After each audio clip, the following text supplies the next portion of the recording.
Department of government efficiency డోస్కు good bye చెప్పాడు Elon Musk. ఎక్స్లో తన నిర్ణయాన్ని పోస్ట్ చేశాడు మస్క్. డోస్ చీఫ్గా 6 నెలల క్రితమే ఎలన్ మస్క్ బాధ్యతలు స్వీకరించాడు. ట్రంప్ ఎలన్ మస్క్ మధ్య కొంతకాలంగా విభేదాలు ఉన్నాయి అంటూ వార్తలు వస్తున్నాయి. ట్రంప్ రెండోసారి అధ్యక్షుడైన తర్వాత ఎలన్ మస్క్ కీలక బాధ్యతలు అప్పగించాడు. Department of government efficiency DOGE అనే విభాగాన్ని రూపొందించి ఆ బాధ్యతలను ఎలన్ మస్క్ అప్పగించాడు. ప్రభుత్వ ఖర్చులను భారీగా తగ్గించి గవర్నమెంట్ ఎఫిషియన్సీని పెంచడానికి డోజ్ సూచనలు చేస్తుంది. దాన్ని ట్రంప్ పాటిస్తాడు. ఈ విధమైనటువంటి ఉద్దేశంతో ఆ డోజ్ విభాగాన్ని ఏర్పాటు చేశాడు. అయితే ఎలన్ మస్క్ చేసిన సూచనలు పెద్ద ఎత్తున అమెరికాలోనే విమర్శల పాలయ్యాయి. పెద్ద ఎత్తున ఉద్యోగాల కోతకు కారణమవుతాయి, ప్రజలు ఉద్యోగాలను కోల్పోతారు అంటూ భయాలను వ్యక్తం చేశారు. కానీ దాన్ని ట్రంప్ మాత్రం ప్రజల ఆందోళనను వ్యతిరేకిస్తూ వచ్చాడు. అలాంటిదేమీ జరగదు అంటూ ఎలన్ మస్క్ నిర్ణయాల్ని సమర్థిస్తూ వచ్చాడు. అంతేకాదు ఎలన్ మస్క్ గత ఎన్నికల్లో ట్రంప్ విజయం కోసం భారీగా ఖర్చు చేశాడు. వ్యక్తిగత హోదాలో కూడా భారీ విరాళాన్ని ఇచ్చాడు. ఈ మధ్య కాలంలోనే ఎలన్ మస్క్ ఒక కీలక నిర్ణయాన్ని తీసుకున్నాడు. గత ఎన్నికల్లో మాదిరిగా ఈసారి వచ్చే ఎన్నికలలో నా రాజకీయపరమైన ఖర్చులను తగ్గించుకుంటాను అంటూ ఎలన్ మస్క్ ఒక వారం రోజుల క్రితం చెప్పాడు. ఆ ఎలన్ మస్క్ చేసిన కామెంట్సే పెద్ద ఎత్తున చర్చనీయాంశంగా మారాయి. ట్రంప్కు ఎలన్ మస్క్ హ్యాండ్ ఇవ్వబోతున్నాడు, ట్రంప్కి ఎలన్ మస్క్ దూరంగా జరగబోతున్నాడు అంటూ పెద్ద ఎత్తున చర్చ కూడా జరిగింది. ఎలన్ మస్క్ ఎప్పుడైతే నేను రాజకీయపరమైన ఖర్చులు తగ్గించుకుంటాను అని అన్నాడో, డోజ్ విభాగం నుంచి కూడా ఎలన్ మస్క్ దూరంగా జరిగే అవకాశాలు ఉన్నాయి అంటూ పెద్ద ఎత్తున చర్చ జరిగింది. ఇప్పుడు ఎలన్ మస్క్ ట్వీట్ చేశాడు. ఆ ట్వీట్ని కూడా మీరు ఆర్టీవీ స్క్రీన్ పైన చూడొచ్చు. As my scheduled time as a special government employee comes to an end, I would like to thank President Donald Trump for the opportunity to reduce wasteful spending.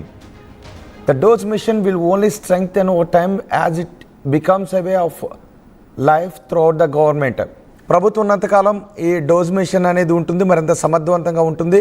ఒక ప్రత్యేక government ఎంప్లాయీగా ప్రభుత్వ waste ఖర్చులను నాకు తగ్గించడానికి ఈ అవకాశం ఇచ్చినందుకు ట్రంప్కి థ్యాంక్స్ చెప్తున్నానంటూ ఎలన్ మస్క్ ట్వీట్ చేశాడు. డోజ్ విభాగం నుంచి తప్పుకుంటున్నట్టుగా కూడా చెప్పాడు. అంతేకాదు ఇటీవల ట్రంప్కు ఎలన్ మస్క్ ఒక బిల్ విషయంలో, ట్రంప్ దాన్ని ద బ్యూటిఫుల్ బిల్ అని చెప్తూ ఉంటుంటాడు. ఆ బ్యూటిఫుల్ బిల్ విషయంలో, ట్యాక్స్లు ఖర్చులకు సంబంధించిన ఆ బిల్ విషయంలో ఎలన్ మస్క్ వ్యతిరేక భావాన్ని వ్యక్తం చేశాడు. బడ్జెట్లో లోటును తగ్గిస్తాను అంటున్న ట్రంప్ ఈ బిల్లు తీసుకుని రావడం ద్వారా ఆ లోటును మరింత పెంచే అవకాశం ఉంటుంది తప్ప లోటును తగ్గించే అవకాశం లేదు అంటూ ఆ బిల్లుపై ఎలన్ మస్క్ విమర్శలు కూడా చేశాడు. దీంతో ఇద్దరి మధ్య గ్యాప్ పెరుగుతోంది అంటూ పెద్ద ఎత్తున చర్చ జరిగింది. ఇప్పుడు ఎలన్ మస్క్ డోజ్ విభాగానికి రాజీనామా చేస్తున్నట్టుగా ప్రకటించాడు. తనకి అవకాశం ఇస్తున్నందుకు ట్రంప్కి థ్యాంక్స్ కూడా చెప్పాడు. దీంతో ఎలన్ మస్క్ ట్రంప్ బంధం బీటలు వారుతుందనే చర్చ పెద్ద ఎత్తున జరుగుతుంది. దీనిపై పూర్తి సమాచారం అందించడానికి మా ప్రతినిధి క్రాంతి కూడా మనకి అందుబాటులో ఉన్నారు. క్రాంతి, ఎలన్ మస్క్ ట్రంప్ ఇద్దరి స్నేహం ఎలాంటిదో మనం ఎలక్షన్ సమయంలో చూసాం, ఎలక్షన్స్ తర్వాత కూడా చూసాం. ఎలక్షన్ సమయంలో ట్రంప్ విజయం కోసం పెద్ద ఎత్తున విరాళాలు ఇచ్చాడు ఎలన్ మస్క్. ట్రంప్ విజయం కోసం చాలా కష్టపడ్డాడు. ఆ తర్వాత రాబోయే ఎన్నికల్లో రాజకీయపరమైన ఖర్చులు తగ్గించుకుంటాను అంటూ సంచలన కామెంట్స్ చేశాడు. ఇప్పుడు డోజ్ విభాగానికి రాజీనామా చేస్తున్నట్టుగా కూడా ఎలన్ మస్క్ ప్రకటించాడు. ఎలన్ మస్క్ ఈ నిర్ణయాన్ని ఎలా చూడాలి? రోహిత్, ఇది అగ్రరాజ్య అధ్యక్షుడు ట్రంప్ తీసుకుంటున్న విధానాలను ఒక్కొక్కటిగా ఇటు ప్రపంచ దేశాలతో పాటు సొంత దేశానికి సంబంధించిన ప్రజలే వ్యతిరేకిస్తున్నారు అనడానికి ఇది ఒక ఉదాహరణగా చెప్పొచ్చు. ఎలన్ మస్క్ ట్రంప్ రెండవసారి అధ్యక్ష బరిలో నిలిచినప్పుడు తనకు అన్ని విధాలుగా ఇటు ప్రచారంలో కావచ్చు, ఇంట బయట అన్ని రకాలుగా ట్రంప్ పై వస్తున్న విమర్శలను తన ఎక్స్ ద్వారా తిప్పికొట్టడమే కాకుండా సోషల్ మీడియా మొత్తం కూడా ట్రంప్ ను బ్యాన్ చేసిన సమయంలో తన ఎక్స్ ద్వారా ప్రత్యేక ఇంటర్వ్యూలు ఇచ్చి తన విధానాలను, భవిష్యత్తు అమెరికా కోసం ట్రంప్ ఆలోచనలను పంచుకున్నటువంటి ఆప్తమిత్రుడిగా ఎలన్ మస్క్ ను మనం చూడొచ్చు. అందుకే ట్రంప్ రెండవసారి అధ్యక్షుడైన వెనువెంటనే తీసుకున్న అతి కీలక నిర్ణయాల్లో ఒకటిగా ట్రంప్ ని department of government efficiency DOGE కి చీఫ్ గా నియమించాడు. ఇతని ఆధ్వర్యంలోనే అమెరికాలో అనవసరమైన ఖర్చులను తగ్గించేటువంటి విధానం మొదలైంది. ఇందులో భాగంగా అనేక మంది ఉద్యోగులను కూడా కోత విధించడం అప్పట్లో విమర్శల పాలైంది. అయినప్పటికీ కూడా ట్రంప్ ఎలన్ మస్క్ తన వెనకేసుకొచ్చినటువంటి సందర్భాన్ని ప్రపంచం మొత్తం కూడా చూసింది. అయితే గత 6 నెలల్లో ట్రంప్ ఇటు విదేశాల విధానంలో కావచ్చు, సుంకాల విధానంలో కావచ్చు తీసుకొస్తున్నటువంటి మార్పులు ప్రపంచవ్యాప్తంగా విమర్శలను ఎదుర్కొంటుంది. అలాగే ఎలాన్ మస్క్ కూడా ట్రంప్ విధానాలను వ్యతిరేకించినటువంటి సందర్భాలు మనం చూస్తూ వచ్చాం. అయితే 2 రోజుల క్రితం ఒక ఇంటర్నేషనల్ మీడియాకి ఇచ్చిన ఇంటర్వ్యూలో ట్రంప్ తీసుకున్నటువంటి ఒక నిర్ణయాన్ని తన ఒక బిగ్ బ్యూటిఫుల్ బిల్ ను ఎలాన్ మస్క్ బహిరంగంగా వ్యతిరేకించినటువంటి సందర్భాన్ని మనం చూసాం. ఇది జరిగిన 2 రోజుల వ్యవధిలోనే ఈ డోజ్ చీఫ్ పదవికి ఎలాన్ మస్క్ గుడ్ బై చెప్పారు. ట్రంప్ తీసుకుంటున్నటువంటి విధానాల వల్ల ప్రపంచ దేశాల్లో అమెరికా ప్రతిష్ట దెబ్బతినడమే కాకుండా అమెరికాలో నిరుద్యోగం, ద్రవ్యోల్బణం పెరగడానికి, భవిష్యత్తులో అమెరికా ఆర్థిక వ్యవస్థ చిన్నాభిన్నం కావడానికి ట్రంప్ విధానాలు దోహదం చేస్తూ ఉన్నాయి, ప్రమాదంగా మారుతున్నాయి అన్నటువంటి వైఖరిని ఎలాన్ మస్క్ తన ఇంటర్వ్యూలో వ్యక్తం చేయడం జరిగింది. ఇది జరిగినటువంటి నెక్స్ట్ డేనే డోజ్ నుండి తాను తప్పుకుంటున్నట్టుగా వార్తలు వచ్చాయి. ఈ వార్తలన్నిటికీ చెక్ పెడుతూ కాసేపటి క్రితం ఎలాన్ మస్క్ తన అఫీషియల్ ఎక్స్ అకౌంట్ లో ఈ పోస్ట్ చేయడం జరిగింది.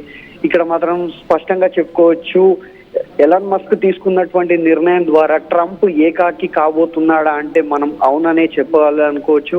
ఎందుకంటే అన్ని రకాలుగా ముందు నుండి ట్రంప్ కి వెన్నుదండగా ఉన్నటువంటి ఎలాన్ మస్క్ ఈ రోజు ట్రంప్ ని వీడడం, అమెరికా ప్రభుత్వ పదవిని త్యజించడం అనేటువంటిది ఇక్కడ చర్చనీయాంశంగా మారింది రోహిత్.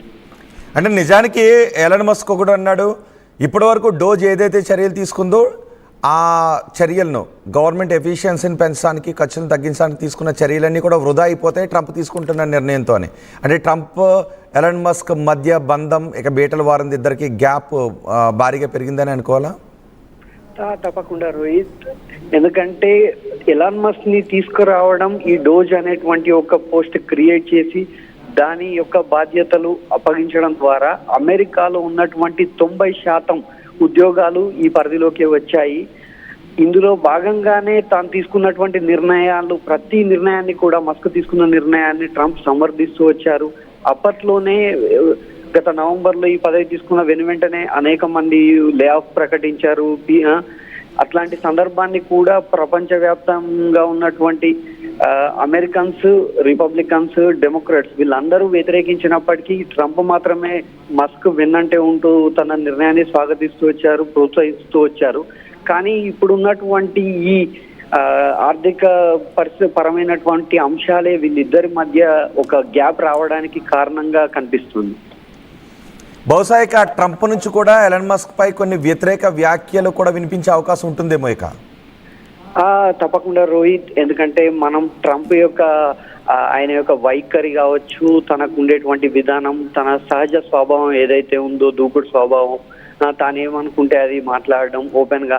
ఎగ్జాంపుల్ మనం చూసాం, నిన్న మొన్నటి వరకు కూడా పుతిన్ నా మిత్రుడు అంటూ ప్రకటించినటువంటి ట్రంప్ 2-3 రోజులుగా ఉక్రెయిన్ విషయంలో చేస్తున్నటువంటి కామెంట్స్ ని కూడా మనం ఉదాహరణగా చూడవచ్చు. అంటే ట్రంప్ మనస్తత్వం ఏ విధంగా ఉంటుందో ఇప్పటి వరకు మనం అబ్జర్వ్ చేసినట్టయితే ఒక తాను అనుకున్నదే రైట్, తాను ఒక ప్రపంచ అగ్రరాజ్యానికి అధ్యక్షుడిని, నేను ప్రపంచానికి పెద్దన్నాను, నా మాటే చెల్లుబాటు కావాలనేటువంటి ఒక నిరంకుశ విధానం ఏదైతే ఉందో అది తనకు చాలా సందర్భాల్లో కూడా విమర్శల పాల్చేసింది. ఇప్పుడు కూడా అలాంటి పరిస్థితి ఏర్పడుతున్నట్టుగా కనిపిస్తోంది రోహిత్. రైట్ క్రాంతి, అమెరికా అధ్యక్షుడు ట్రంప్కు ఎలాన్ మస్క్ బిగ్ షాక్ ఇచ్చాడు.